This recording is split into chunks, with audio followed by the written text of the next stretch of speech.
Good day everyone, I'm Marlo B. Balmaced II and this infomercial is about to discuss what is HIV and AIDS. So, let's start.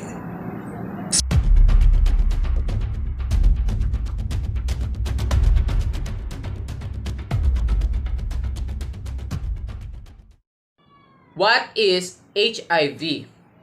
HIV is a human immunodeficiency virus.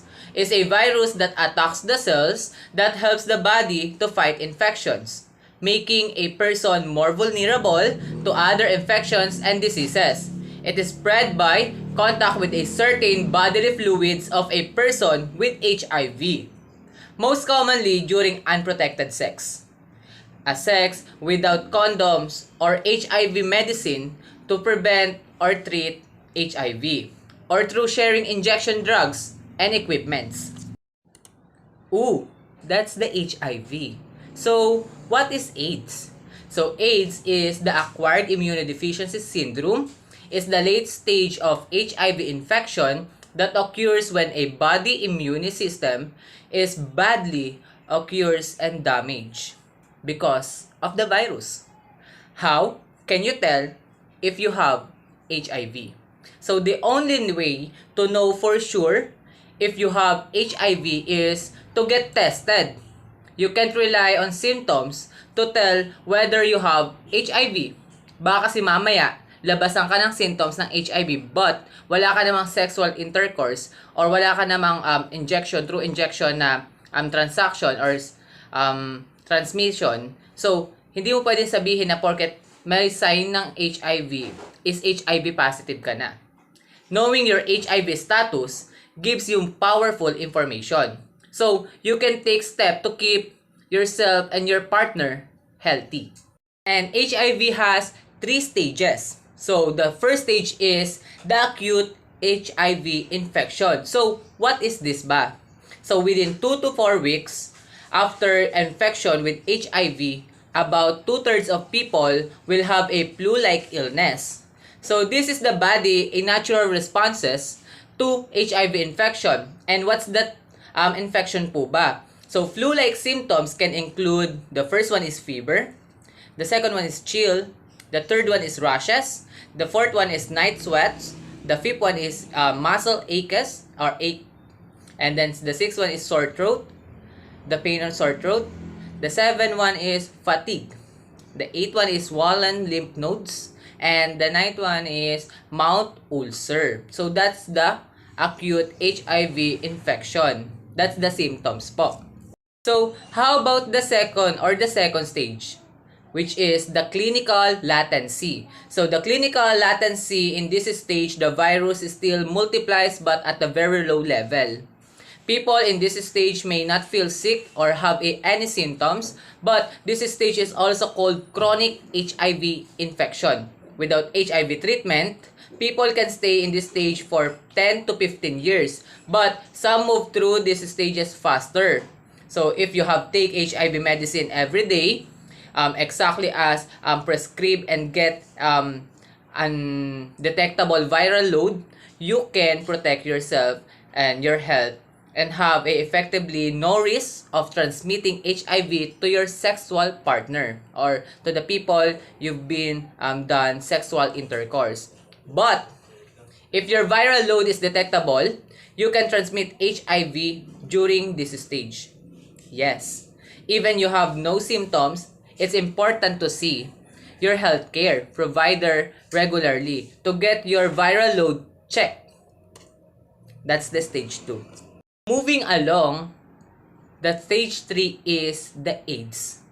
The stage 3 of HIV is AIDS, which is the acquired immunodeficiency syndrome.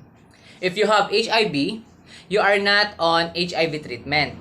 Eventually, the virus will weaken your body, your immune system, and you will progress to AIDS, which is, like what I said, that is the acquired immunodeficiency syndrome. This is the late stage of HIV infection. Symptoms of AIDS can include the following. The first one is rapid weight loss. The next one is recurring fever or profuse night sweats.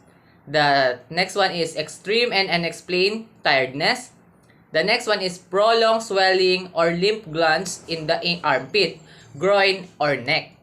The next one is diarrhea that lasts for more than a week. The next one is sore throat of the mouth, anus, and genitals. So the next one is pneumonia. The next one is red, brown, pink, or purplish blotches on under the skin or inside the mouth, nose, or eyelid. The next one is memory loss, depression, and other neurologic disorder. That is stage 1 to 3, which are the acute HIV infection, the second one is the clinical latency, and the third one is the AIDS.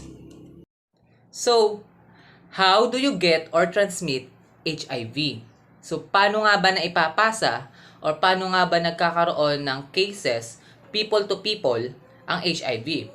You can only get HIV by coming into direct contact with certain bodily fluid from a person with HIV who has detectable viral load. These fluids are blood or dugo, semen, cum, preseminal fluid, or yung linalabas ng mga lalaki at babae, the rectal fluids, the vaginal fluids, and through breastfeeding of a mother to her child. So, how are HIV and AIDS treated? Paano nga po ba nagagamot or ano po ba ang approaches and treatment? The most effective treatment for HIV is antiretroviral therapy or the ART. This is a combination of several medicine that aims to control the amount of virus to your body. Antiviral medicines slow the rate at which the virus grows.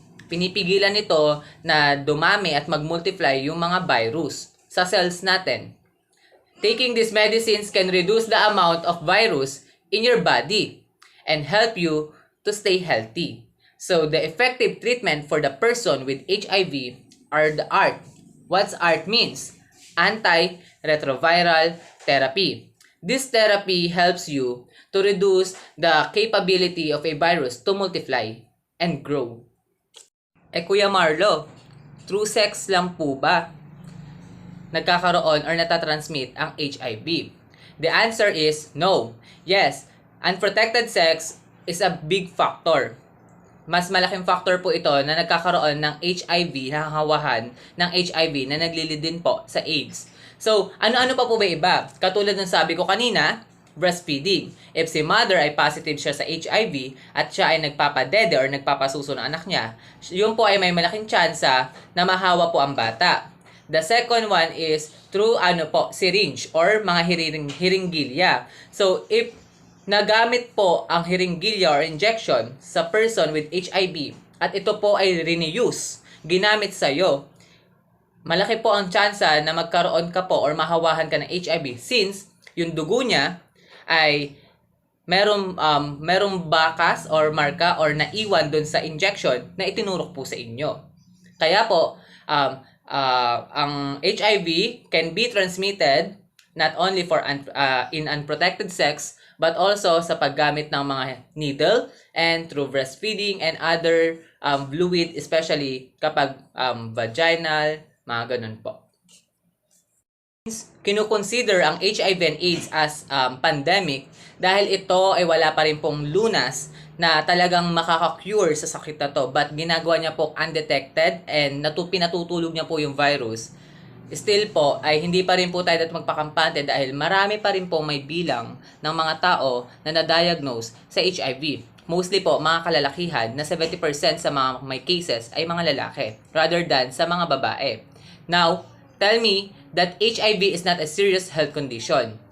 Now, I want you to stand for healthy us. Let's promote and advocate protected sex. Condom is a must. Tie yourself with this ribbon and mark as a sign of being aware about HIV and AIDS. Still, in today's generation, HIV and AIDS doesn't have a cure fully. The discipline must start within us.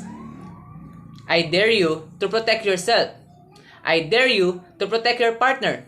Using and practicing safe sex may help you and your partner away from HIV and AIDS. This ribbon is a sign that I stand to fight HIV and AIDS. This ribbon is a symbol that I'm aware on what HIV is all about. So, as like me, tie yourself with this ribbon and fight and inform yourself about the serious health condition like HIV and AIDS.